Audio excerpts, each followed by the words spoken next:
Ang anak ko ang nagkulong sa akin sa isang kwarto. Kinuha ang cellphone ko, at binabaliwala ang mga pakiusap ko na tawagan ang ambulansya. Iniisip na mas mabilis niyang makukuha ang mana niya sa ganitong paraan. Ako ay isang matanda at may sakit na ama. At siya ay isang sakim na tagapagmana na nakikita lang ako bilang hadlang. Pero pagkatapos ng 3 araw, nang pumasok siya sa kwarto, ang nakita niya ay nagpatawa sa kanya ng malakas. Bago tayo magpatuloy, pakikalmahan ninyo ang channel at isula sa comments kung anong oras na sa lugar ninyo ngayon. Mabigat ang pinto sa harap kaysa sa naalala ko. 2 linggo sa ospital ang nagpahina, hindi lang sa puso ko, kundi pati sa buong katawan. Nanginginig ang mga kamay ko habang iniikot ang susi. Ang pamilyar na klik sana'y nagbigay ng ginhawa. Sa halip, parang babala itong umalingaw-ngaw. Kumusta, mga anak? Nasa bahay na ako. Hindi tumingin si Ethan mula sa laptop niya. Ang upuan sa sala, aking upuan, ang inuukupan niya na parang siya ang may-ari, na sa tingin ko nga ay iniisip niya. Nakikita ko yon. Hindi yon ang sinalubong na inasahan ko noong mga gabing iyon. Habang nakikinig sa beep at hum ng mga makina. Lumitaw si Celeste mula sa kusina. Pinupunasan ang mga kamay sa bimpo. Ang ngiti niya ay payat na parang kape sa ospital. Oscar, mas maganda na ang itsura mo. Ang katahimikan ay nagsabi ng lahat na hindi nasabi ng mga salita niya. Inilagay ko ang maleta at mga papel ng paglabas mula sa ospital. Tinitingnan ang sala na akin sa loob ng 37 taon. Nawala na ang mga larawan ng pamilya sa mantel. Ang istante ng libro ay may iba ng mga libro. Mas bago, inayos ayon sa kulay sa halip na alaala. Kahit ang lumang lampara na binili ni Sarah sa garage, Sal, ay wala na. Nasaan ang mga gamit ko? Naglilinis lang kami. Oscar, masyado nang magulo, sabi ni Celeste. Ang tono niya ay ang dati niyang ginagamit kapag iniwasan ang mahirap na tanong. Magulo. Mapait ang lasa ng salitang iyon. Mga alaala ko yon. Sa wakas ay inangat ni Ethan ang tingin mula sa screen. Tatay, kailangan nating pag-usapan ang kinabukasan ng bahay na to. Kinabukasan. Na para bang wala ko roon. Na para bang libing ko ang operasyon sa halip na pangalawang pagkakataon. Lumakad ako patungo sa garahe. Ang suga sa operasyon ay humihigpit sa mga benda. Ang pamilyar na sakit sa dibdib ay hindi na mula sa operasyon ngayon. Mula ito sa pagkakita ng buhay ko na nakapak sa mga kahon. Mga tool na ginamit ko sa loob ng 40 taon. Mga album ng laawan. Mga recipe card ni Sarah. Lahat nakalagay sa maayos na sulat kamay ni Celeste. Mga gamit ni Oscar. Itatabi. Itatabi. Na para bang patay na ako. Bakit nakakahon ang mga gamit ko? Lumitaw si Ethan sa pintuan ng garahe. Pinipigilan ang daan ko pabalik sa bahay. Naisip namin na mas komportable ka sa ibang ayos. Ibang ayos. Basag ang boses ko na parang lumangkatad. Ito ang bahay ko, anak. Sa totoo lang, tatay, iniisip namin yon. Yumuko siya ng braso. Ang galaw ay nagpapaparang estranghero na nakasuot ng mukha ng anak ko. Hindi ka na bumabata. Mapanganibang hagdan para sa kalagayan mo.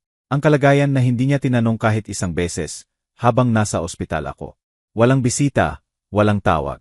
Nilinis ako ng doktor para sa normal na gawain. Ang doktor ay hindi nakatira rito. May talimang tono ni Ethan na hindi ko pa narinig noon. Matigas, tapos na parang saradong pinto.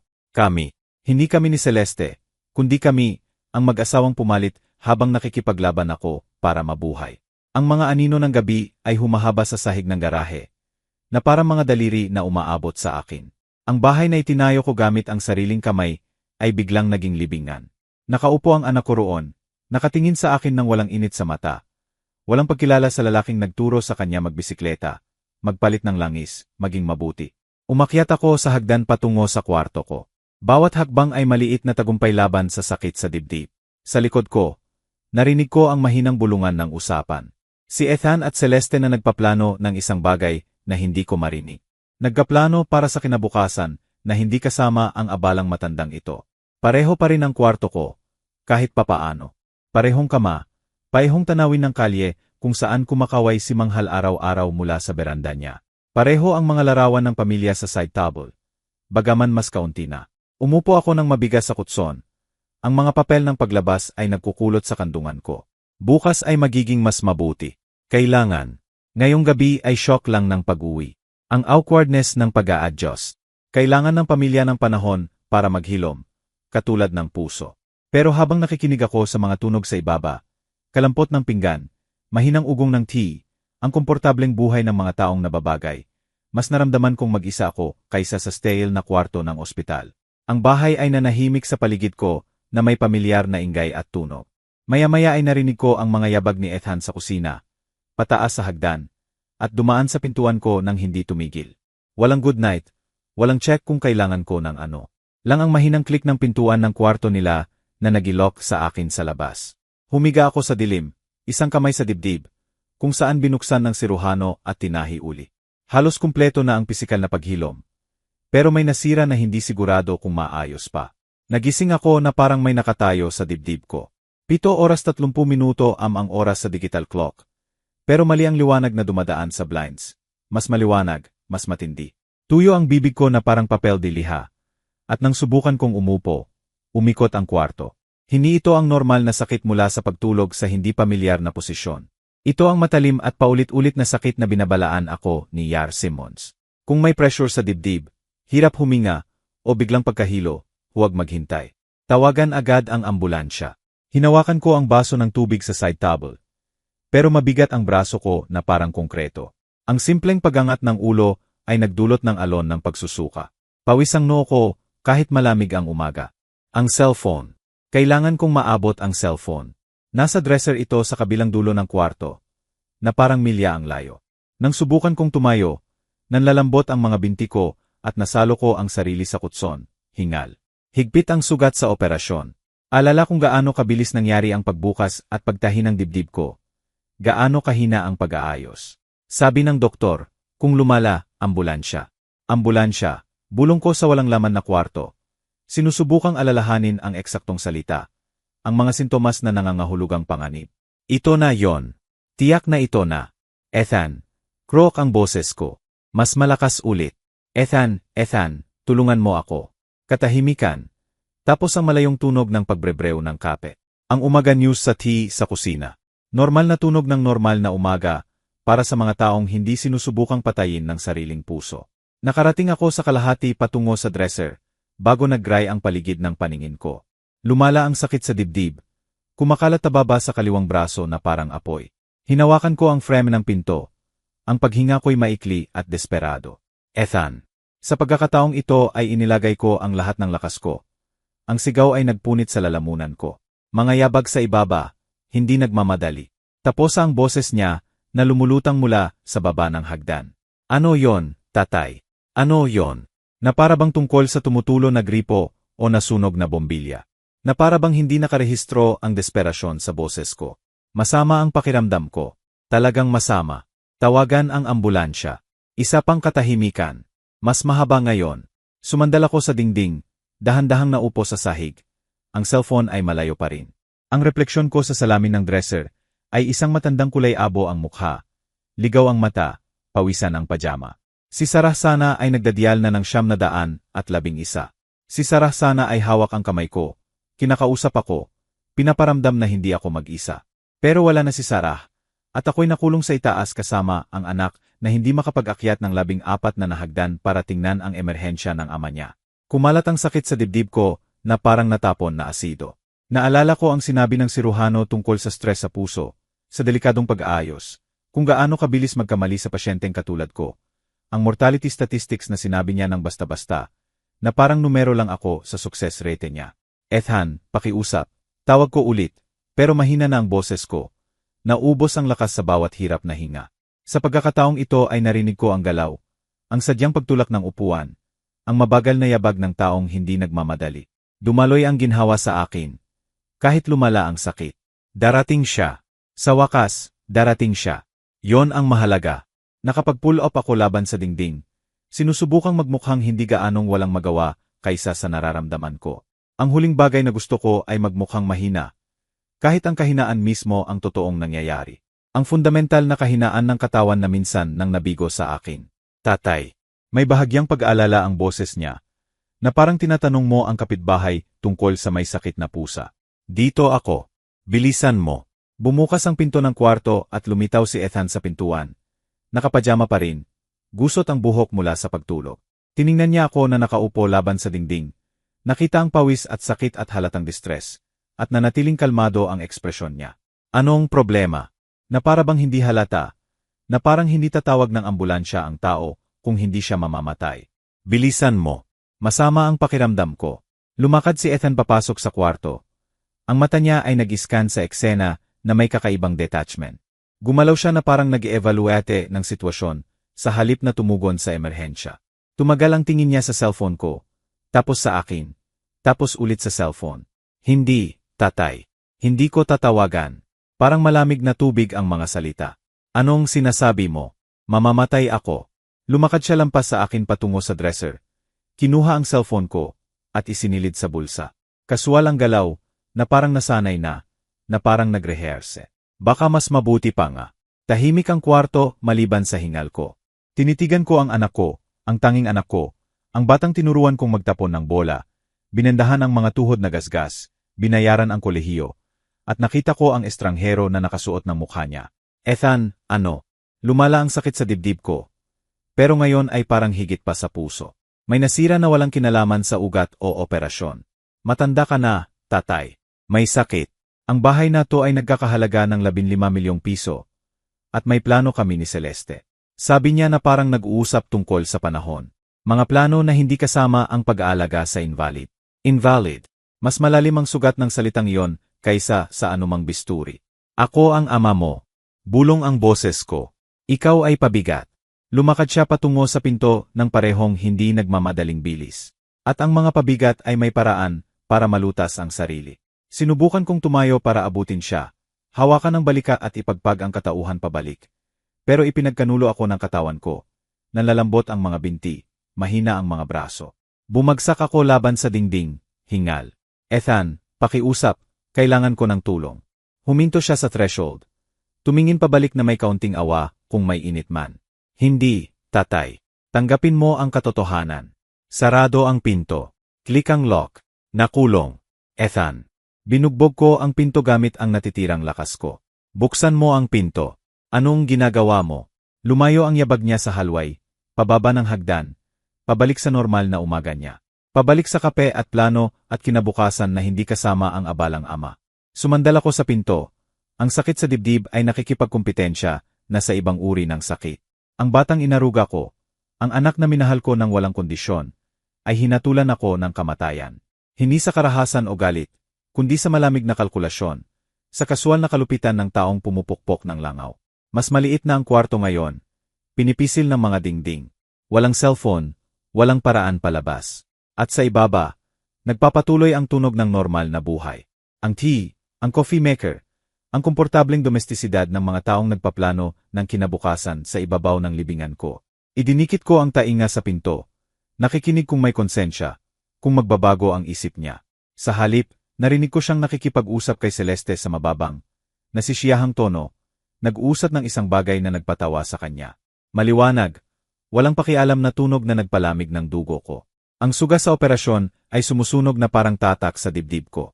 Lahat ng mga makina, lahat ng gamot, lahat ng maingat na pagbabantay para panatilihin akong buhay. Para lang mamatay ako na mag-isa, nakakulong sa sariling kwarto, iniwan ng mga pinagkatiwalaan ko. Pero hindi pa ako patay.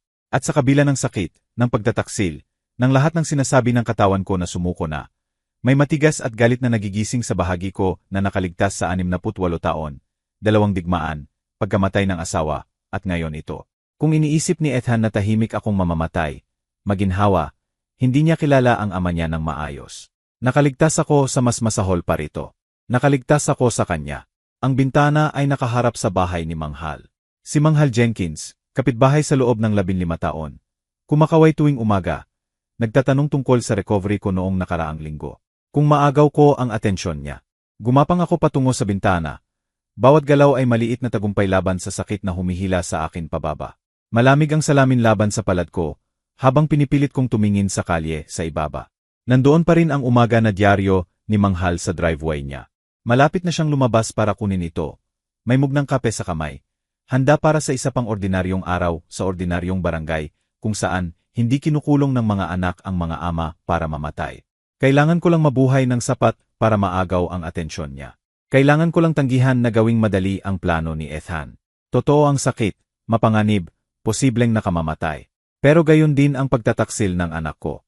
At sa pagitan ng dalawa, alam ko kung alin ang mas malakas kong ipaglalaban. Tahimik pagkatapos ng pagkawala ng yabag niya na parang kamatayan mismo. Sumandal ako sa pinto, dahan-dahang naupo sa sahig na parang basurang itinapon. Ang karpet sa ilalim ko, ang karpet ni Sarah, ang pinili niya noong 3 taon ng kasal namin, magaspang laban sa palad ko. Paano nangyari ito? Nasaan ang batang inaruga ko? Ang tanong ay umalingaw-ngaw sa kawalan ng bungo ko. Tumatalbog sa mga alaala na hindi na makatwiran.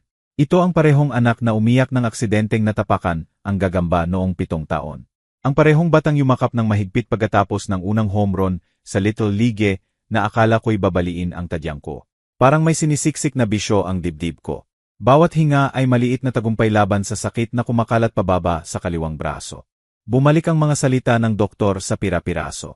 Anumang biglaang sintomas, huwag magdalawang isip, nakamamatay. Nakamamatay.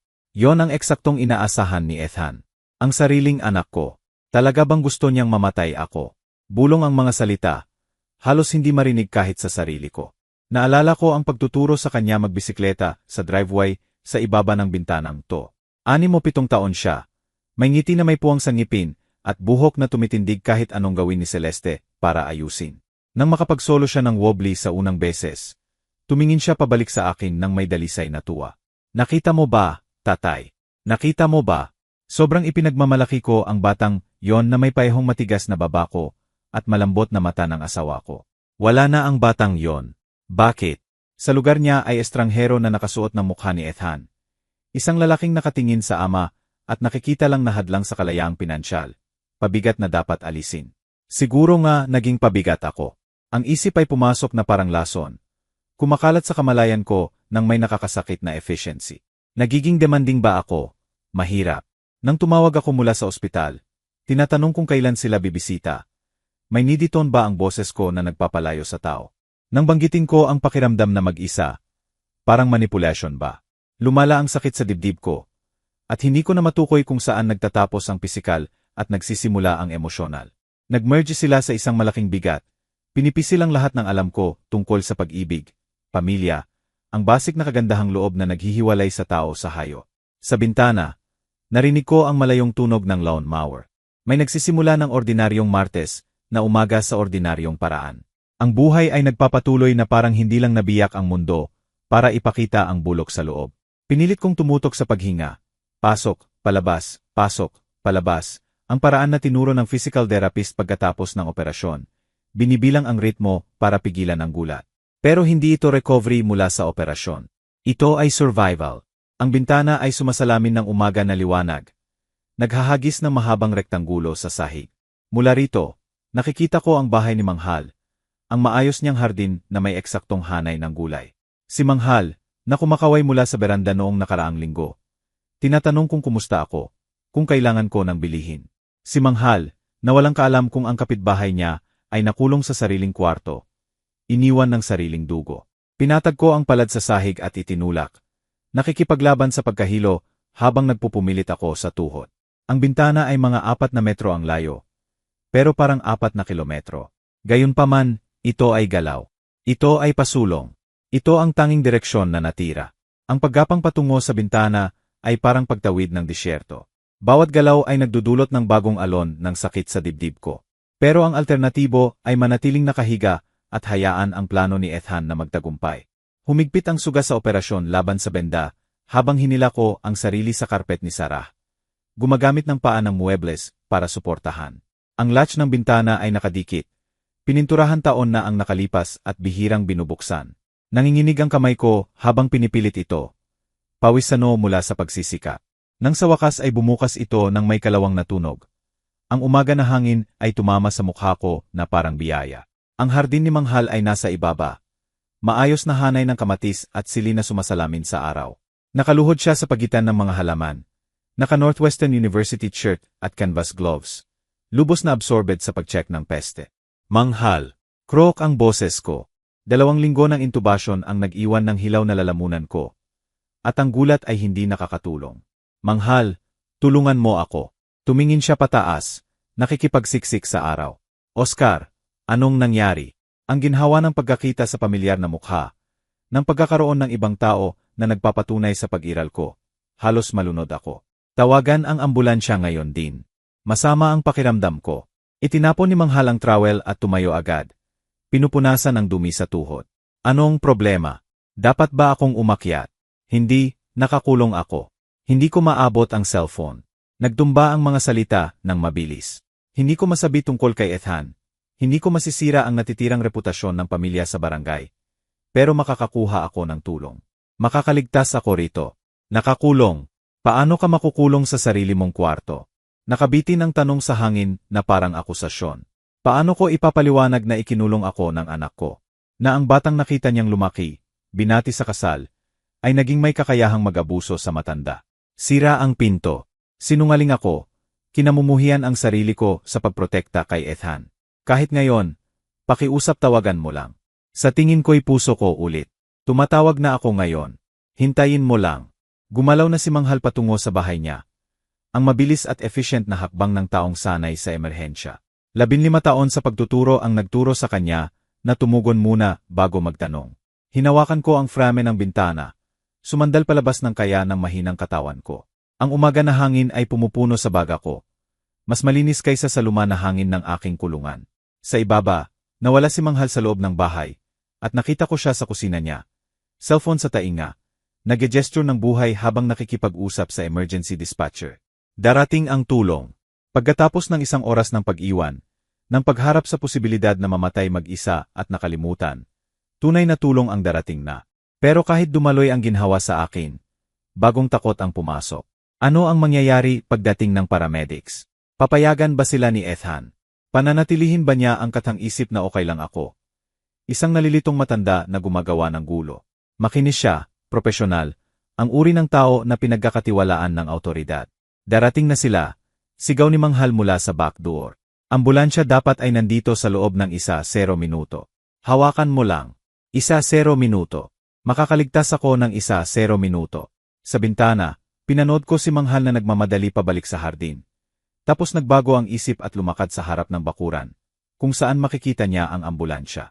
Ang tanawin ng kanya na nakaguard. Ang halos estrangherong ito na mas nag-aalala sa kapakanan ko kaysa sa sariling anak ko. Nagdala ng luha sa mata ko. Ang sakit sa dibdib ko ay nagbago. Naging mas manageable ngayong bumalik ang pag-asa. Adrenaline siguro. Ang paraan ng katawan para panatilihin akong gising hanggang dumating ang rescue. Pero narinig ko ito. Ang tunog na nagpalamig ng ginhawa ko sa yelo. Mga yabag. Mabigat. Sadyang yabag na pataas sa hagdan patungo sa kwarto ko. Narinig ni Ethan ang tawag ko. Alam niya ang ginawa ko. Huminto ang yabag sa labas ng pinto ko. At naiimagine ko siyang nakatayo roon. Nagkalkula ng susunod na galaw. Gaano siya kagalit? Hanggang saan siya pupunta para protektahan ang plano niya? Click ang lock. Sumabog ang pinto papasok nang may lakas na tumama sa dingding. Punong-puno si Ethan sa frame ng pinto. Ang mukha ay baluktot sa galit na hindi ko pa nakita noon. Kahit sa pinakamasamang teenage tantrum niya. Nawala ang profesional na anyo niya. Pinalitan ng primitive at mapanganib. Anong ginawa mo? Tanga kang matanda. Gumapang ako pa atras mula sa bintana. Ang puso ko'y tumitibok laban sa tadyang. Bitawan mo ako. Kailangan ko ng tulong. Tumawid siya sa kwarto sa 3 mabilis na hakbang. Hinawakan ang balikat ko at hinila ko pataas ng may nakakagulat na lakas. Ganito kalapit. Nakikita ko ang gulat sa likod ng galit niya. Ang ligaw na kalkulasyon ng taong nabagsak ang maingat na plano. Pakinggan mo ako ng mabuti. Higpit ang hawak niya. Ang mga daliri ay bumabaon sa sugat sa operasyon hanggang humiyaw ako. Kung sasabihin mo ito kahit kanino, gagawin kong impyerno ang buhay mo. Baliw ka. Ako ang anak mo. Ako ang anak na naghintay ng matagal sa mana. Sumabog ang mga salita mula sa kanya na parang sumabog na dam. Alam mo ba kung ano ang pakiramdam na makita kang kumakapit sa buhay habang kami ni Celeste ay nahihirapan? Nakaupo sa bahay na ito na parang charity case. Itinulak niya ako pabalik sa kama nang may lakas na nagpatalsik sa ngipin ko. Nalanda ko ng pahilis. Ang sakit ay sumakit sa dibdib habang napilipit ang sugat ko. Sa itaas ko, nakatayo si Ethan na parang estranghero na nakasuot ng mukha ng anak ko. Charity case. Nahirapan akong huminga. Ito ang bahay mo. Hindi ko hiniling ang upa. Hindi kailanman. Dahil gusto mo kaming dependent. Nakulong. Umakyat ang boses niya patungo sa histerya. Well, guess what, tatay? Nakahanap ako ng paraan palabas. Nakahanap kami ng paraan palabas. Ang diin sa kami ay parang pisikal na suntok. Hindi lang kasabwat si Celeste. Kasama siya. Ang babaeng tumawag sa akin na papa sa kasal nila. Nagpadala ng card tuwing birthday, ay nagbibilang ng araw hanggang mamatay ako. Gaano katagal? Bulong ang tanong. Gaano katagal ninyong pinlano to? Walang katatawanan ang tawa ni Ethan. Mula pa noong unang atake sa puso nang sabihin ng doktor na baka hindi ako makaligtas. At ang iniisip ko lang ay sa wakas ay malaya na ako sa pabigat na to sa lig ko. Lumakad siya sa bintana. Tinitingnan ang bakuran ni Manghal ng may paranoid intensity ng hayop na nasukol. Sino ang tinawagan mo? Anong sinabi mo sa kanila?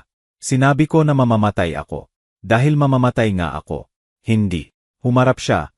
Itinuro ako ng may akusasyon. Sinungaling ka. Ginawa mong biktima ang sarili mo habang ikaw ay matigas na matandang hindi tumatanggap ng katotohanan. Ang katotohanan gusto ako patayin ng sariling anak ko. Ang katotohanang 68 taon ka na may sakit na puso at walang karapatang pigilan ang progreso. Nawala na ang profesional na mask niya. Ipinakikita ang kalkuladong mandaagit sa ilalim. Ang bahay na to ay nagkakahalaga ng 15 milyong piso. 15 milyong piso. Alam mo ba kung ano ang magagawa namin ni Celeste sa perang yon? Ang kasyual na pag-usap niya tungkol sa kamatayan ko, na parang stock transaction o business merger, ay nagpapanindig ng balahibo ko. Hindi ito pansamantalang kabaliwan o sandaling kahinaan. Ito ang tunay na anak ko. Isang lalaking nakikita ang ama bilang hadlang lang sa pinansyal na tagumpay. Maaari kong baguhin ang will ko, sabi ko ng tahimik. Iwan lahat sa charity. Pumuti ang mukha niya, tapos pula. Hindi mo gagawin yon. Subukan mo. Sa isang sandali ay akala ko ay susuntukin niya ako. Nakakuyom ang kamao. Tense ang kalamnan habang nakikipaglaban sa internal battle sa pagitan ng karahasan at kalkulasyon. Tapos ang tunog na nagligtas sa akin o nagpahamak sa amin pareho. Dumaloy sa bintana. Sirena, malayo pa, pero lumalapit. Tumalikod ang ulo ni Ethan sa tunog. Ang ekspresyon ay nagbago mula galit hanggang gulat. Gaano katagal mo tinawagan? Hindi ako ang tumawag. Technical na totoo. Nakita ako ng kapitbahay ko sa distress. Sinungaling ka. Pinutol niya ang sarili nang lumakas ang sirena. Malinaw na patungo sa amin. Gumagana na ang isip niya. Nagkalkula ng odds at outcomes ng may parehong malamig na precision na dala niya sa accounting work niya. Ganito ang mangyayari, sabi niya, bumaba ang boses sa nakamamatay na bulong. Sabihin mo sa kanila na panic attack lang yon. Nalito ka at akala mo nakakandado ang pinto, pero hindi. Magsusori ka sa pag-aaksaya ng oras nila. At kung hindi, walang init ang ngiti niya. Kung hindi, ang huling taon mo ay magiging napakahira. Ako ang may kontrol sa gamot mo, sa pagkain mo, sa access mo sa labas. Suwayin mo ako at ipapakita ko sa iyo kung gaano ka talaga walang kapangyarihan. Halos nandito na ang sirena, 2 block na lang. Sa bintana, nakikita ko si Manghal na nakatayo sa dulo ng driveway. Kumakaway sa kanila patungo sa bahay namin. Nag-straighten si Ethan ng shirt. Pinahira ng buhok para ibalik ang normal na itsura. Tandaan mo ang sinabi ko, tatay. Bawat salita. Lumakad siya patungo sa pinto, tapos huminto. Oh! At hindi kailanman nakakandado ang pinto. Nakalimutan mo lang kung paano buksan.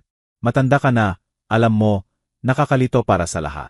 Ang huni ng sirena ay tumusok sa umaga na hangin na parang kutsilyo sa katahimikan.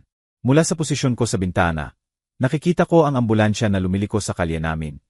Ang pulang at puting ilaw ay nagpinta ng urgent na pattern sa suburban lounge. Dumaloy ang ginhawa sa akin ng lubos na halos bumagsak ang tuhod ko. Pero nakita ko si Ethan na lumabas mula sa front door sa ibaba. Ang galaw ay mabilis at kalkulado. Nag-smooth siya ng buhok, nag-straighten ng shirt, at isinuot ang profesional na mask na suot niya ng maayos. Ang concerned na anak, handa harapin ang unfortunate misunderstanding. Huminto ang ambulansya sa harap ng bahay namin nang may hydraulic hiss. 2 paramedics ang bumaba. Isang babae sa 40s na may graying na buhok at isang lalaking mas bata na may dalang medical equipment. Gumalaw sila ng efficient na urgency ng mga taong sanay sa buhay at kamatayan. Si Ethan ang nakipagkita sa kanila bago pa man sila makarating sa front door. Mga opisyal, sa tingin ko may pagkakamali. Sabi niya, ang boses ay may perpektong modulated tone ng polite confusion. Lahat dito ay malusog. May tumawag mula sa address na to. Sagot ng babaeng paramedic. Ang mata ay nag-scan sa bahay ng methodical. Cardiac emergency, possible distress. Well, ang ama ko ay may kaunting confusion mula sa operasyon. Flawless ang performance ni Ethan. Ang karing na anak na humaharap sa declining mental state ng matandang magulang. Minsan ay nag-iimagine siya ng medical emergencies na hindi totoo. Ang dibdib ko ay sumunog sa galit na pansamantalang nalampasan ang pisikal na sakit. Kahit ngayon, kahit nahuli sa kasinungalingan, sinusubukan pa rin niyang ipinta ako bilang nalilitong matanda. Nandito ako, sigaw ko mula sa bintana. Inilalagay ang lahat ng lakas sa boses ko. Pangalawang palapag, tulungan ninyo ako. Agad tumingin pataas ang mga paramedics. Ang profesional na atensyon ay nakatuon sa halatang distress ko. Lumayo ang babae kay Ethan. Iniunat ang leeg para mas makita. Sir, nararamdaman mo ba ang sakit sa dibdib? Tawag niya pataas. At nakakulong ako sa kwarto ko. Hindi ako makalabas. Sandaling nag-slide ang mask ni Ethan. Isang flash ng gulat bago niya maibalik ang kontrol. Minsan nalilito siya sa door handle. Matanda na, alam mo. Pupuntahan ko lang at, hindi. Ang boses ng lalaking paramedic ay tumusok sa paliwanag ni Ethan na parang talim. Sir, buksan ang pinto agad. Kailangan namin ng direct access sa pasyente. Pero talagang hindi kailangan. Kung papayagan mo lang ako, hindi ito request. Ang tono ng babae ay nagbago mula sa profesional na kagandahang loob hanggang absolute authority. May pasyente na nagre-report ng cardiac distress at sinasabing nakakulong. Magbibigay ka ng immediate access o tatawagan namin ang pulisya. Pinanood ko ang mukha ni Ethan na dumaan sa dose-dose ng ekspresyon. Kalkulasyon, desperasyon, galit, resignation. Nakulong siya sa sariling kasinungalingan. Nahuli sa pagitan ng maingat na deception at immovable force ng medical protocol. Siyempre, sabi niya sa wakas, masikip ang boses. Bubuksan ko agad ang pinto. Pero hindi siya gumalaw. Tumayo siya roon sa mahalagang segundo. Ang isip ay nagtratrabaho ng mabilis para sa paraan para mabawi ang kontrol. Napansin ng mga paramedics. Sir, buksan ang pinto ngayon. O akala namin na elder abuse, to at tatawagan namin ang pulisya. Ang babae ay sabi. Ang kamay ay gumagalaw na patungo sa radyo. Elder abuse. Ang mga salita ay nakabitin sa hangin na parang akusasyon. At nakita ko si Ethan na napikon na parang sinampal. Ang maingat niyang constructed world ng plausible deniability ay bumagsak sa real time. Agad, sabi niya, pero nanatiling nakatanim ang paa sa front lawn. Sapat na ang lalaking paramedic. Nakipag-usa siya sa radyo ng clip professionalism. Dispatch, kailangan namin ng police backup sa location na to. Possible elder abuse situation. Family member na pumipigil sa access sa pasyente. Nabali ang paralysis ni Ethan. Hindi na kailangan. Halos tumakbo siya patungo sa front door. Ang mga susi ay nagjangle sa kamay. Bubuksan ko agad. Sa bintana, pinanood ko siyang nawala sa loob ng bahay. At sandali pa ay narinig ko ang yabag niya sa hagdan. Mas mabagal kaysa dapat. Bawat hakbang ay reluctant admission of defeat. Click ang lock. Bumukas ang pinto.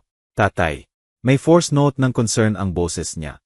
Isang performance para sa audience na siguradong susunod. Nandito ang mga paramedics para tingnan ka. Hindi ako sumagot. Hindi ko kailangan. Ang tunog ng profesional na yabag sa hagdan, ng equipment na dala para iligtas ang buhay ko, ay sapat na sagot. Nang lumitaw ang babaeng paramedic sa pintuan ko, ang experience na mata ay tumingin sa lahat ng sabay-sabay. Ang halatang distress ko, ang suspicious circumstances, ang nakakandadong pinto na biglang nalito ako. Kumusta, Oscar? Sabi niya ng mahinahon. Ako si Sarah Chen. At ito ang partner ko na si Mike Rodriguez. Nandito kami para tulungan ka. Sarah, pahong pangalan ng asawa ko. Pinili kong ituring yon bilang good sign. Ang emergency room ay lumabo sa stream ng maliwanag na ilaw at urgent na boses. Oxygen mask sa mukha ko. Ay needle na nakahanap ng ugat ng may profesional na precision. Ang steady beep ng mga makina na nagmomonitor sa bawat aspeto ng failing cardiovascular system ko. Sa lahat ng iyon, isang iniisip na umiikot sa isip ko na parang mandaragit. Sinubukan akong patayin ng sariling anak ko.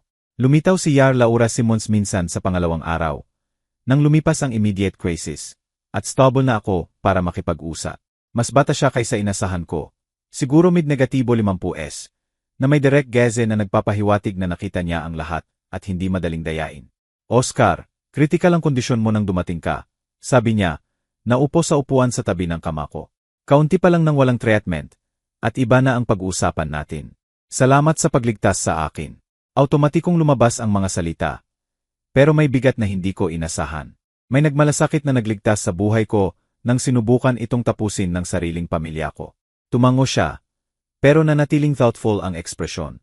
Nabanggit ng mga paramedics ang ilang unusual circumstances. Nakakandadong pinto. Family member na pumipigil sa access. Tiningnan ko siya ng diretso. May misunderstanding kami ng anak ko. Misunderstanding na parang maaring bawasan ang attempted murder sa simpleng family disagreement. Pero hindi ako handa sirain ang natitirang reputasyon ng pamilya ko. Hindi hanggang magkaroon ako ng plano. Naiintindihan ko. Gumawa si Yar Simons ng note sa chart ko. Pero nahuli ko ang skeptical na tingin niya sa akin. Itatago ka namin para sa observation. Malala ang stress sa cardiovascular system mo. At gusto naming siguraduhin na walang komplikasyon. 2 araw. 2 araw na magsisinungaling sa hospital bed na nakatitig sa ceiling tiles at pinoproseso ang complete annihilation ng lahat ng pinaniwalaan ko tungkol sa anak ko. 2 araw na i-reply ang bawat interaction, bawat usapan, naghahanap ng signs na napalampas ko. 2 araw para intindihin na hindi biglaang nag-snap si Ethan. Nagkalkula siya ng kamatayan ko sa loob ng mga buwan, siguro taon. Regular na nagche-check ang mga nurses sa akin. Ang kabaitan nila ay matalim na kontraste sa lamig na naranasan ko sa bahay. Nang tanungin nila tungkol sa bisita, pareho ang sagot ko sa bawat beses. May bisita ba tayong inaasahan? Tanong ni Jennifer, ang evening nurse, sa rounds niya. Wala. At wala ring daating. Nagulat siya. Walang pamilya. Wala na mahalaga. Tahimik ang telepono sa tabi ng kama ko. Walang tawag mula kay Ethan na nagtatanong tungkol sa kondisyon ko. Walang bulaklak mula kay Celeste na nagpapahayag ng concern. Lang ang steady RAYTM ng medical equipment at sarili kong iniisip na lumalalim ang dilim sa bawat oras. Dapat sagutin ni Ethan ang ginawa niya. Ang iniisip ay nag-crystallize sa pangalawang gabi nang hindi ako makatulog at ang galit ay nagsettle sa mas malamig, mas purposeful na bagay. Hindi na ito tungkol sa pamilya. Ito ay tungkol sa hustisya. Ito ay tungkol sa pagsigurado na hindi mangyayari sa ibang vulnerable na magulang ang nangyari sa akin. Naiintindihan ko na nakikita ako ni Ethan bilang hadlang lang sa pinansyal na kalayaan niya. 15 milyong piso. Yon ang halaga ng buhay ko sa kanya. Ang presyo ng bahay ko minus ang cost ng patuloy kong pag-iral. Pero gumawa siya ng crucial mistake. Hayaan niya akong mabuhay. Sa umaga ng Hunyo 13, may plano ako. Hindi ang hot-blooded revenge ng betrayed na ama, kundi ang maingat, methodical na approach na lalaking nagpalipas ng 68 taon sa pag-aaral kung paano talagang gumagana ang mundo. Matalino si Ethan, pero arrogant din. Akala niya ay nakaharap siya sa nalilitong matanda na mamamatay ng tahimik o masyadong mahihiya para i-expose ang family secrets. Mali siya sa pareho. Mas maganda na ang itsura mo. Sabi ni Yar Simons sa final check niya. Stable na ang heart RAYTM. Kontrolado ang blood pressure. Sa tingin ko pwede ka nang i-discharge ngayong hapon. Mabuti. May ayusin ako sa bahay. Huminto siya. Ang pen ay nakabitin sa discharge papers. Oscar, kung may ongoing issues sa bahay, may resources. Social services, elder advocacy groups. Ngumiti ako, pero hindi warm ang ekspresyon. Kaya ko ang family situation ko, doktor, pero salamat. Sa 2 oras, lumabas ako ng Northwest Community Hospital na may maliit na bag ng gamot at puso na matatag at malakas. Ang taxi driver na sumundo sa akin ay chatty. Nagtatanong tungkol sa stay ko. Nagko-comment sa magandang panahon. Halos hindi ko narinig. Nakatuon ang isip ko sa hapon na darating. Sa mga tawag na kailangan kong gawin. Ang mga preparation na magtitiyak na harapin ni Ethan ang consequences ng actions niya. Pareho pa rin ang itsura ng bahay gaya ng iniwan ko ito 3 araw na ang nakalipas. Pero lahat ay nagbago. Hindi na ito ang tahanan ko. Crime scene ito. At hindi na ako ang biktima. Ako ang prosecutor. Umalis ang taxi ng mahinang tunog. Iniiwan ako na nakatayo sa sidewalk sa harap ng bahay na hindi na parang tahanan. Wala ang kotse ni Ethan sa driveway. Nasa trabaho siguro. Nagpapanggap na grieving son na ang ama ay nagkaroon ulit ng medical emergency. Wala rin ang sedan ni Celeste. Siguro nasa marketing job niya. Pinapanatili ang facade ng normalidad. Perpekto. Kailangan ko ng privacy para sa susunod. Sa loob, iba ang pakiramdam ng bahay. Parehong muebles, parehong family photos na ibinalik sa lugar. Siguro guilt o lang pagpapanatili ng appearances. Pero fundamental na nagbago ang atmosphere. Hindi na sanctuary ito. Ebidensya na ito ng krimen. Dahan-dahang umakyat ako sa hagdan, pinapanatili ang lakas, at direktang pumunta sa kwarto ko. Bukas pa rin ang bintana mula sa desperate calls ko kay Manghal. May impression pa rin ang karpet kung saan bumagsak ako. Nakikipaglaban sa hinga habang nagpaplano ang anak ko ng kamatayan ko. Mula sa drawer ng dresser, Kinuha ko ang maliit na digital recorder na binili ko taon na ang nakalipas para i-record ang mga kwento ni Sarah tungkol sa childhood niya. Gusto niya i-preserve para sa mga apo na hindi na darating. Ngayon ay magsisilbi ito sa ibang layunin. Simple ang device, silver rectangle na hindi mas malaki sa playing card. Tinest ko ito ng 2 beses, nagsalita ng malinaw sa microphone. Pinapatugtog ang mga salita ko para siguraduhin na crisp at clear ang audio. Malayo na ang technology mula sa working days ko. Susunod, kinuha ko ang mga dokumento, medical records mula sa kamakailang hospitalization, na nagpapakita ng severity ng cardiac distress ko, ang discharge papers na nagpapatunay na nasa immediate danger ako, ang notes ni Yar Simmons tungkol sa unusual circumstances. Pero ang pinakamahalagang tawag ay dumating sa 3 oras 30 minuto. Arlington Heights Police Department. Paano ko matutulungan? Ako si Oscar Reynolds. Kailangan kong i-report ang elder abuse case. Sharpened ang boses ng operator na may profesional na atensyon. Anong uri ng abuse, sir? Attempted murder. False imprisonment. Ikinulong ako ng anak ko sa kwarto ko sa panahon ng medical emergency at tumanggi tawagan ang tulong. Steady at factual ang mga salita, walang emosyon, eksakto ang paraan para maging credible. Sir, kailan nangyari ito? 3 araw na ang nakalipas, Hunyo 11. May medical documentation at witness statements ako. At nasaan ka ngayon, Emma Reynolds? Sa bahay. Kasama ko nakatira ang perpetrator. Huminto ako, nagkalkula ng teaming. Kung pwede kayong magpadala ng officers sa gabi. Mga 7 oras 30 minuto. May additional evidence ako para sa inyo. Additional evidence. Recorded confession kung magiging maayos ang lahat ayon sa plano. Tahimik ang operator sandali. Emma Reynolds, nasa immediate danger ka ba? Hindi immediate, hindi. Pero kung darating kayo sa 7 oras 30 minuto gabi, makikita ninyo ang krimen sa pagkilos, at magkakaroon kayo ng lahat ng kailangan para mag-file ng charges. Pinutol ko ang tawag bago pa siya magtanong pa. Masyadong detalye ay magmumukhang rehearse. Suspicious. Mas mabuti hayaan silang matuklasan ang katotohanan habang nagbubukas ito. Kasya ng mabuti ang recorder sa bulsa ng shirt ko. Ang microphone ay nakaposisyon para mahuli ang usapan ng malinaw. Tinest ko ang angles ng maraming beses.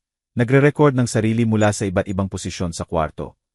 Pinapatugtog ang bawat attempt hanggang masyahan ako sa audio quality. Sa 6 oras, narinig ko ang kotse ni Ethan sa driveway. Showtime. Inayos ko ang sarili sa living room chair. Aking upuan, ang inangkin niya habang nasa ospital ako, at naghintay. Bumukas ang front door ng may familiar squeak. Tatay, may surprise sa boses niya. Umuwi ka na. Saan ta ba ako pupunta? Lumitaw siya sa doorway ng living room. Naka-business attire pa rin. Ang mukha ay maingat na composed sa mild concern. Flawless ang performance kung hindi mo alam kung ano ang hanapin. Kumusta ang pakiramdam mo? Sabi ng hospital stable ka na. Pero stable para magkaroon ng interesting conversations. Pinanatili ko ang level ng boses, halos conversational, tungkol sa mana, sa pasensya, sa mga anak na naghihintay ng kamatayan ng ama. Sandaling nag-slide ang mask niya, isang tightening sa paligid ng mata, isang pause na isang heartbeat na masyadong mahaba. Hindi ko alam ang ibig mong sabihin. Alam mo. Ngumiti ako at nakita ko siyang makilala ang bagong bagay sa ekspresyon ko. Isang bagay na wala noon bago ang pagtataksil niya. Alam nating pareho kung ano ang ginawa mo. Ang tanong ay kung lalaki ka bang mag-amin nito. Sa bintana, nakita ko ang police car na lumiliko sa kalye namin. Mabagal, propesyonal. Teming ang arrival ayon sa hiniling ko. Sinundan ni Ethan ang tingin ko at natigilan. Anong ginawa mo? Bulong niya. Inabot ko ang bulsa ng shirt at pinatay ang recorder. Hustisya, anak. Isang bagay na nakalimutan mong turuan ang sarili mo. Sa 6 oras 30 minuto sharp, narinig ko ang familiar rumble ng sedan ni Ethan na pumasok sa driveway. Tapos ang kotse ni Celeste. Ang engine ay ticking habang lumalamig. Sumara ang mga pinto ng kotse nang may casual authority ng mga taong bumabalik sa domain nila. Hindi alam na nagbago ang rules sa paggawalan nila. Bumukas ang front door ng may usual squeak. Ang payahong tunog na sumasalubong sa akin mula sa trabaho sa loob ng 37 taon. Noong puno ng pag-ibig ang bahay na ito sa halip na kasinungalingan. Tatay. May careful note ng false concern, si Ethan na pinperfect niya sa nakaraang mga araw. Umuwi ka na agad. Nanatili akong nakaupo sa upuan ko. Aking upuan, hindi niya. Ang mga kamay ay nakatiklop ng kalmado sa kandungan. Mainit ang recorder sa bulsa ng shirt ko laban sa dibdib. Ang maliit na red light ay nakatago. pero nagre-record ng bawat salita. Ito ang bahay ko, anak. Lumitaw siya sa doorway ng living room. Naka-business suit pa rin. Ang mask ng professional competence ay matatag na nakaupo. Pero nakikita ko ang tension sa balikat niya. Ang paraan ng pag-ikot ng mata niya sa kwarto na parang nagche-check ng threats. Anong iniisip mo na umalis ka agad sa ospital? Nilinis ako ng mga doktor. Pinanatili ko ang level ng boses, conversational. Clean bill of health. Kamanghamanghang kung ano ang magagawa ng pagkaligtas sa attempted murder sa konstitusyon ng tao. Pumuti ang mukha niya, tapos pula. Hindi yon ang nangyari, at alam mo yon. Talaga. Ngumiti ako. Nararamdaman ang power shift na nagtatayo sa loob ng 3 araw na sa wakas ay kumukuha ng hawak. I-refresh mo ang memory ko, Ethan. Ano ba talagang nangyari nang ikulong mo ako sa kwarto ko at tumanggi tawagan ang tulong habang namamatay ako? Nalito ka lang. Hindi nakakandado ang pinto. Hindi mo lang 15 milyong piso. Ang numero ay bumagsak sa katahimikan na parang bato sa tubig na walang alon. Yon ang sinabi mong halaga ng bahay ko. Yon ang pinaplano ninyo ni Celeste na kunin. Sa likod niya, lumitaw si Celeste sa hallway. May grocery bag sa kamay. Isang tingin sa eksena at mabilis siyang nawala patungo sa kusina. Matalinong babae.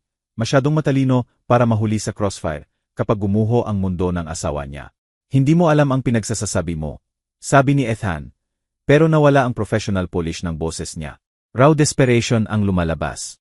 Alam ko eksakto ang pinagsasasabi ko. Sandaling sumandal ako, pinanood siyang mapikon. Alam ko na naghihintay ka ng kamatayan ko. Alam ko na nakikita mo ako bilang hadlang lang sa pinansyal na kalayaan mo. Alam ko na handa kang mag-commit ng murder para makuha ang gusto mo. Tumahimik, mababa at mapanganib ang mga salita. Tumahimik, matanda. Perpekto.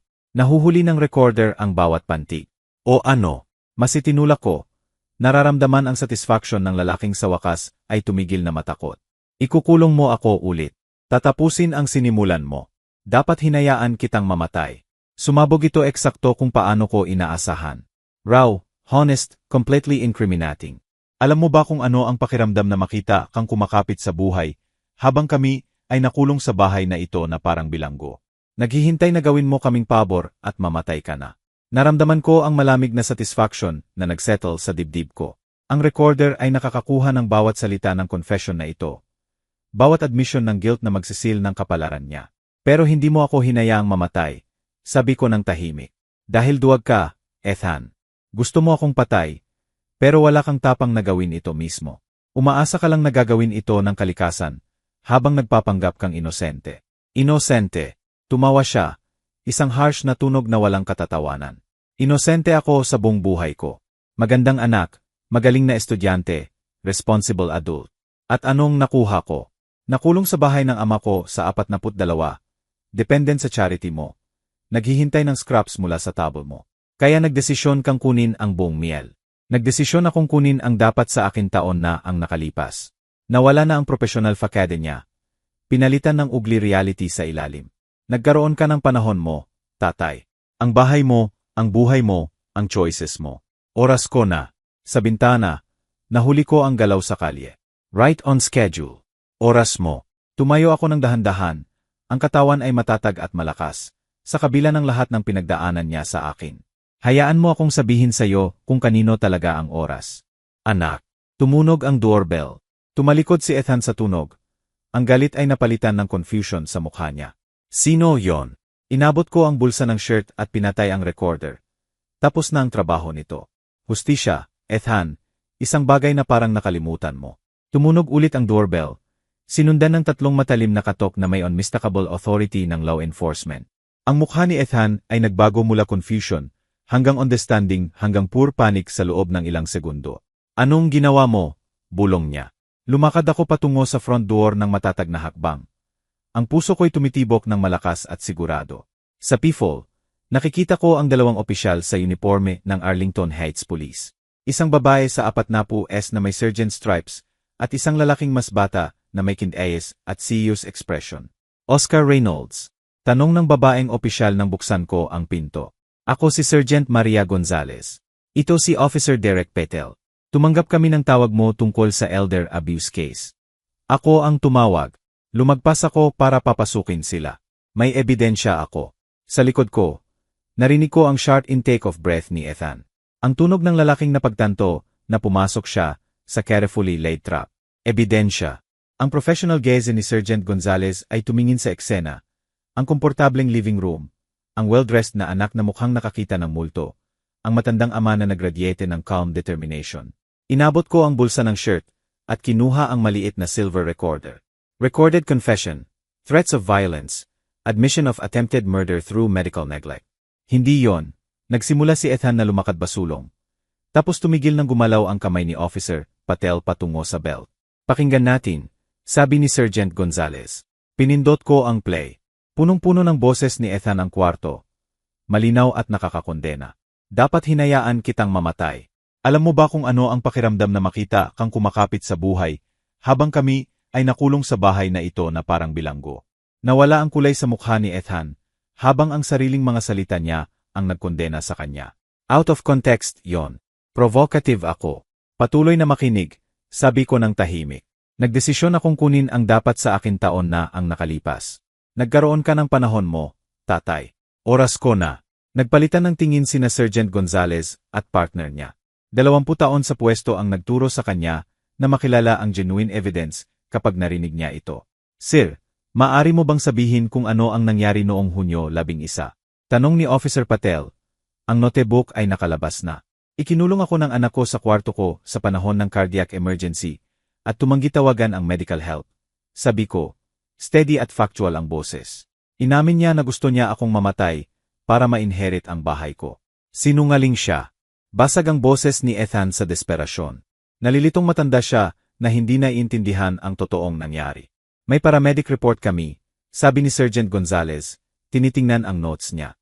Ang emergency responders ay nag-document ng nakakandadong pinto at family member na pumipigil sa medical access na tumugma sa account ni Emma Reynolds. Mula sa doorway ng kusina, lumitaw si Celeste na may suitcase sa kamay. Nakikinig siya at nagdesisyon na. Mga opisyal, may kukumpirma ko ang behavior ng asawa ko. Sabi niya, nanginginig ang boses. Sinubukan ko siyang pigilan. Pero sinabi niya na mas mabuti kung natural lang mamatay si Oscar. Tumalikod si Ethan sa kanya. Betrayal ang nakasulat sa mukha. Celeste, anong ginagawa mo? Anong dapat kong ginawa 3 araw na ang nakalipas? Tiningnan niya ako na may kaunting remorse. Pasensya, Oscar. Dapat protektahan kita. Lumakad basulong si Officer Patel. Ang handcuffs ay nakahanda na. Ethan Reynolds, ikaw ay inaesto para sa elder abuse, false imprisonment, at conspiracy to commit harm to a vulnerable adult. May karapatan kang manahimik. Patuloy ni Sergeant Gonzales, habang sinisigurado ng partner niya ang handcuffs. Anumang sasabihin mo ay maaring gamitin laban sa iyo sa korte. Pinanood ko ang anak ko, ang tanging anak ko, ang batang inaruga at minahal at binigyan ko, na binabasa ang rights niya sa living room kung saan minsan siyang nagbukas ng Christmas presents at nagselebrate ng birthdays. Dapat ay durog ako sa bigat nito. Pero sa halip, naramdaman ko ang isang bagay na hindi ko naranasan sa maraming taon. Kapayapaan. Hindi pa tapos to. Sigaw ni Ethan habang inilalabas siya patungo sa pinto. Ako ang anak mo, tanging pamilya mo. Hindi, sabi ko ng tahimik, pero sapat na malakas para marinig niya. Ang anak ko ay hindi susubok patayin ako para sa pera. Hindi ko alam kung sino ka. Saado ang pinto sa likod nila nang may mahinang click. Dala ang huling labi ng pamilya na akala ko kilala ko. Nakatayo si Celeste sa hallway na may suitcase. Luha ang tumutulo sa mukha. Alis ako bukas, sabi niya. I-file ang divorce papers sa katapusan ng linggo. Tumango ako. Siguro yon ang pinakamabuti. Huminto siya sa pinto. Hindi siya palaging ganito, alam mo. Ang sakim, nilamon siya. Alam ko. At alam ko nga. Sa loob ng galit at despeyete na lalaking yon, ay ang maliit na batang yumakap sa akin pagkatapos ng bawat little league game. Panalo o talo. Pero wala na ang batang yon. Pinalitan ng taong hindi ko na maililigtas at hindi ko susubukan. Tahimik ang bahay sa paligid ko. Pero hindi ang nakakatakot na katahimikan ng pag-iwan. Ito ay ang blessed quiet ng hustisyang natupad at katotohanang kinilala.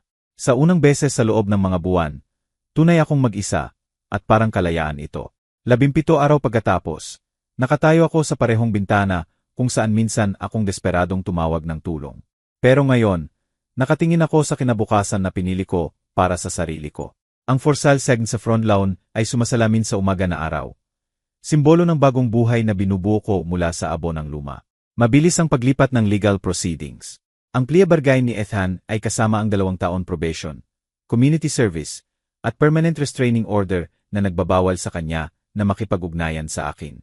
Ang elder abuse conviction ay susunod sa kanya habang buhay. Fitting consequence para sa lalaking nakalimot na ang pamilya ay proteksyon, hindi predation. Natupad na ang hustisya, sabi ko sa walang laman na kwarto. At totoo ang mga salita sa paraang nagpupuno ng kaluluwa ko.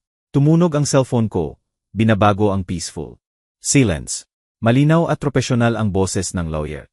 Oscar, finalized na ang new will. Wala nang mana ang anak mo, at ang proceeds ng house sale ay punduhan ang bagong living arrangements mo. Lost substantial charitable donation sa Elder Abuse Prevention Society. Salamat, Margaret. Tama ito. Pagkatapos ng tawag, naglakad ako sa mga kwarto na saksi ng pag-ibig at pagtataksil. Mabilis na mabenta ang bahay. 3 kwarto sa magandang barangay. Recently updated na kusina. Walang family drama na magpapakomplikado sa transaction. Na-impress ang realtor sa kung gaano kalinis at organized ang lahat. Ginugol ko ang nakaraang 2 linggo sa methodical na pag-alis ng lahat ng trays ni Ethan at Celeste. Ang mga gamit nila ay nasa storage boxes. Naghihintay na kunin nila. Hindi ko itatapon ang buhay nila tulad ng sinubukan nilang itapon ang aking. Pero hindi ko rin pananatilihin ang reminders ng pagtataksil nila. Ang assisted living community na pinili ko ay modern, maliwanag, at puno ng mga taong naiintindihan na ang pagtanda ay hindi nangangahulugan ng pagsuko. Bayad na ang deposit ko. Set na ang moving date sa susunod na buwan. Sa unang beses sa loob ng maraming taon, excited ako sa kinabukasan. May katok sa pinto na nag-abala sa planning ko. Sa bintana, nakikita ko si Manghal Jenkins na nakatayo sa porch ko na may plato na natatakpan ng aluminum foil. Kumusta na, Oscar? Tanong niya nang buksan ko ang pinto. Mas mabuti kaysa dati, Hal. Mas mabuti. Warm ang ngiti niya na may genuine affection. Sobrang maaming pot roast ulit si Sandra. Akala ko baka matuwa ka. Tinanggap ko ang plato ng may pasasalamat. Sa mga linggo mula sa pag-aresto kay Ethan, naging tunay na kaibigan si Manghal. Dumadaan para sa kape, tumutulong sa maliliit na repair. Tinatrato ako bilang dapat tratuhin ng pamilya. Gusto mo bang pumasok? Hindi ako magtatagal, pero sige. Naupo siya sa upuang dating dumain ni Ethan. Nabasa ko sa dyaryo na na-sentence ang anak mo. Siguro mahirap. Tama yung ginawa, sabi ko lang. Minsan ang paggawa ng tama ay nangangahulugan ng pagbitaw sa iniisip nating gusto natin. Naupo kami sa komportableng katahimikan sandali. 2 matandang naiintindihan na ang pagkakaibigan ay tungkol sa presensya, hindi usapan. Sa bintana, nakikita ko ang mga bata na naglalaro sa kalye. Ang tawa nila ay dala ng summer breeze. Alam mo, sabi ni Hal sa wakas, may poker game sa community center tuwing Huwebes gabi. Marami sa amin na matatanda na sinusubukang alalahanin kung paano mag-bluff. Interesado ka ba?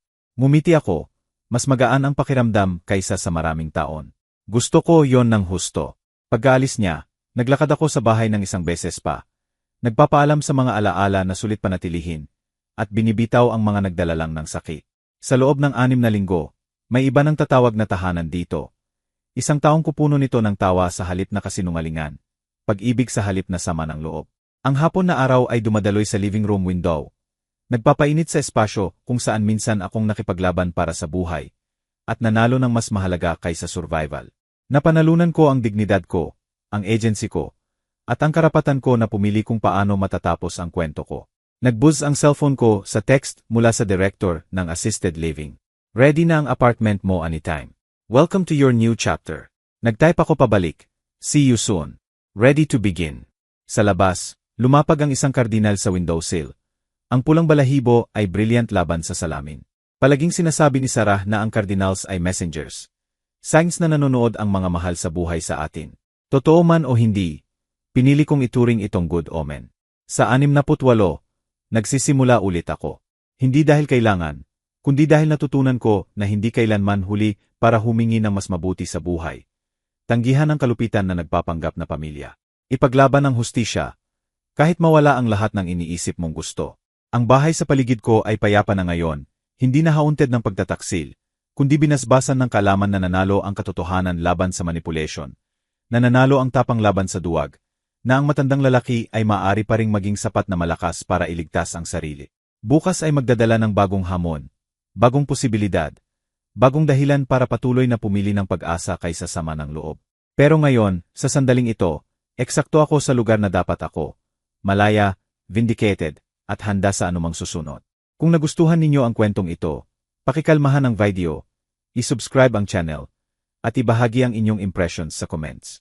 Para makinig sa susunod na kwento, i-click ang box sa kaliwa. Salamat sa panonood.